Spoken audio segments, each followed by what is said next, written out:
এবার পাকিস্তানকে বিশ্বের মানচিত্র থেকে মুছে ফেলার হুমকি দিয়েছে ভারত। শনিবার দিল্লিতে ইউনিফর্ম আনভেইলড আয়োজিত এক অনুষ্ঠানে ভারতের বিরুদ্ধে সন্ত্রাসী কার্যক্রম চালানো ও জঙ্গিদের আশ্রয় দেওয়া অব্যাহত রাখা প্রসঙ্গে ভারতীয় সেনাপ্রধান জেনারেল উপেন্দ্র দ্বিবেদী এই হুঁশিয়ারি দেন। সেনা সংবাদ শীর্ষক ওই অনুষ্ঠানে তাকে প্রশ্ন করা হয়, গত বছরের অপারেশন সিন্দুরের মতো পরিস্থিতি আবার তৈরি হলে ভারতীয় সেনাবাহিনী কিভাবে প্রতিক্রিয়া জানাবে।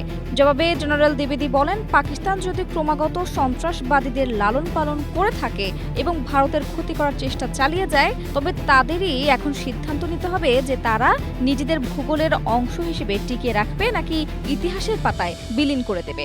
ভারতীয় সামরিক বাহিনী সম্প্রতি অপারেশন সিন্দুরের প্রথম বার্ষিকী পালন করেছে। গত বছরের 7 মে পেহেলগামে প্রাণঘাতী সন্ত্রাসী হামলার জবাবে ভারতে অভিযান শুরু করে। অভিযানে পাকিস্তান ও পাকিস্তান নিয়ন্ত্রিত কাশ্মীরের বিভিন্ন কথিত সন্ত্রাসী অবকাঠামোতে হামলা চালানো হয় বলে দাবি করে ভারত। পরবর্তীতে পাকিস্তানও ভারতের বিরুদ্ধে সামরিক অভিযান শুরু করে। এর জবাবে ভারতের পাল্টা অভিযানও অপারেশন সিন্দুরের আওতায় পরিচালিত হয়। প্রায় 88 ঘণ্টা ব্যাপী 2 পরমাণু শক্তিধর প্রতিবেশী দেশের এই সামরিক উত্তেজনা 10 মে সন্ধ্যায় পারস্পরিক সমঝোতার মাধ্যমে থেমে যায়।